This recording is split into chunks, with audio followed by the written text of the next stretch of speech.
What's going on, everybody? Welcome back for a little Jays talk. Today we're going to recap Game 53 between the Toronto Blue Jays and the Texas Rangers. So the Blue Jays down the Rangers 2-1, moved to 26-27 on the year. We're almost back to 500 for what feels like the 100th time this season.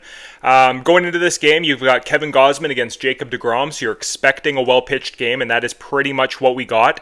The Jays had a lot of chances to pull through, especially kind of in the mid to later game. I think it was the 4th, 5th, 6th, 8th, and 9th, where they kind of got a lot of traffic on the bases, a lot of scoring opportunities, and were unable to push any more runs across.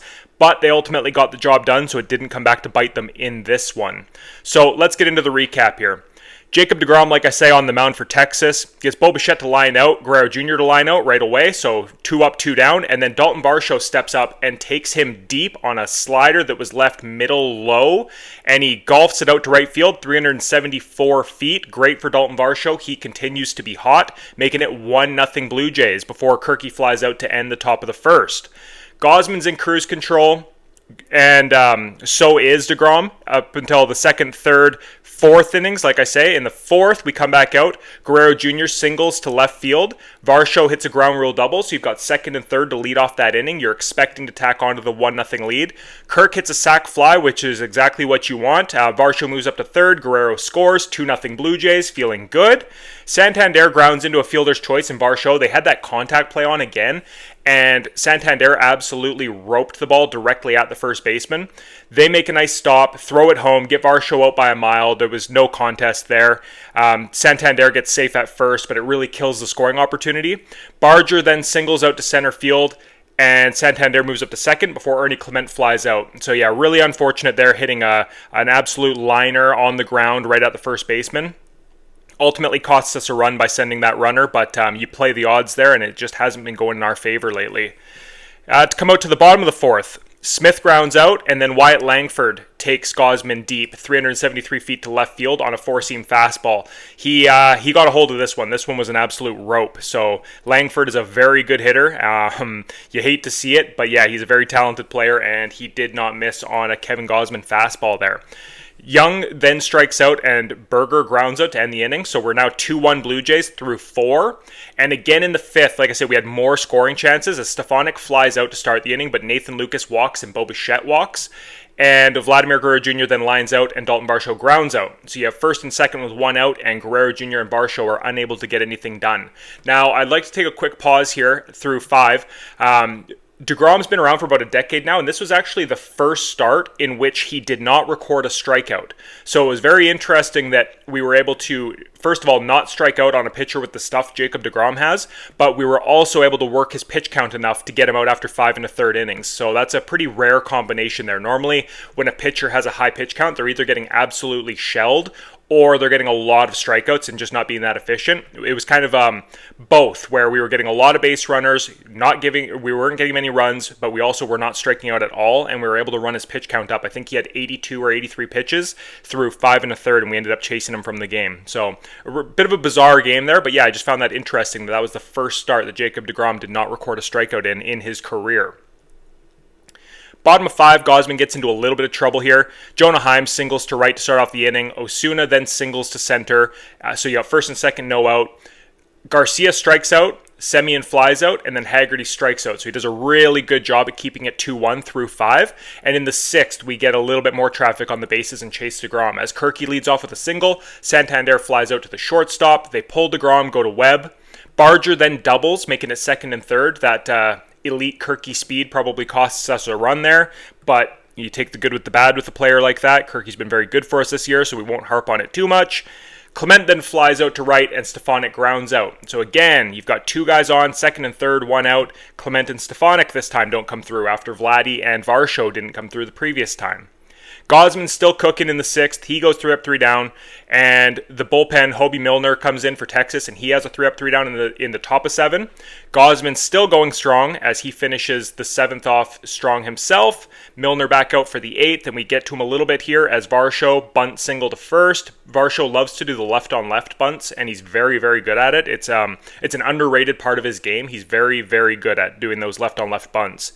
Kirky then walks, making it first and second, nobody out. So again, like I say, 4th, 5th, 6th, 8th innings now, where we're getting runners on in scoring position with less than 2 outs.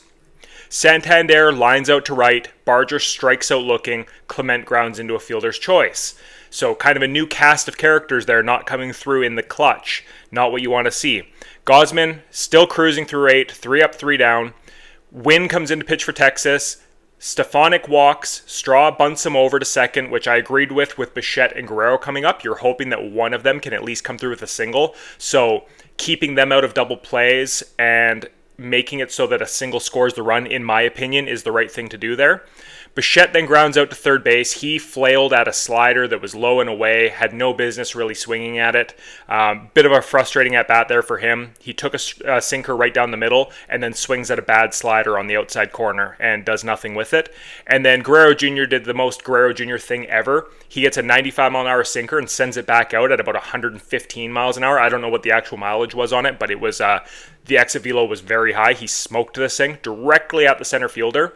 And he hits it so hard that even though the runner is running from second on contact with 2 outs, they were unable to score, and rightfully so. The throw-in was good. There was no chance that they were going to score there. It's just kind of frustrating that he hits the ball too hard to score the run. It's a very Guerrero Jr. thing to do.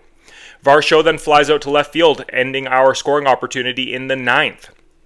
Jeff Hoffman comes in. I've been saying consistently I have no issues with Hoffman. I know he's let up a lot of runs lately, but if you look at his stats, he's not letting up a lot of contact. He's not letting up a lot of base runners.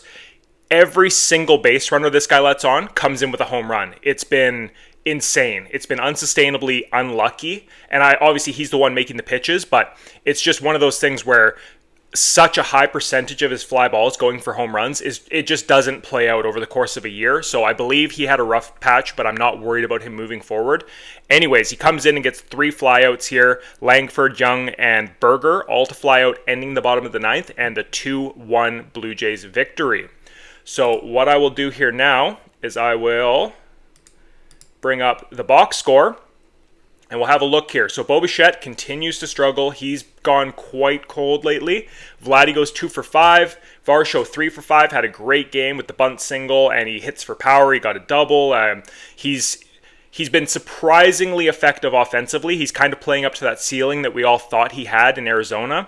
And he's been a phenomenal player for us. He's a guy that I really want locked up, but obviously that's going to be incredibly hard to do coming off of a season like this if he keeps this up. Alejandro Kirk just keeps doing Kirky stuff. Very solid catcher. Love having the guy. Him and Heineman are one of the best duos in the league when Heineman is healthy. Santander goes 0 for 4. He continues to struggle. Barger, 2 for 4. Good job on him. Clement hurt us in this one. He was 0 for 3 with runners in scoring position and 0 for 4 in total. Stefanik, 0 for 3, but did work a walk. Nathan Lucas, 0 for 1 with pinch hit for Miles Straw for that defensive replacement later on. This is a very Blue Jays game to win, 2-1. We are going to win a lot of these, 2-1, 3-2, that type of game.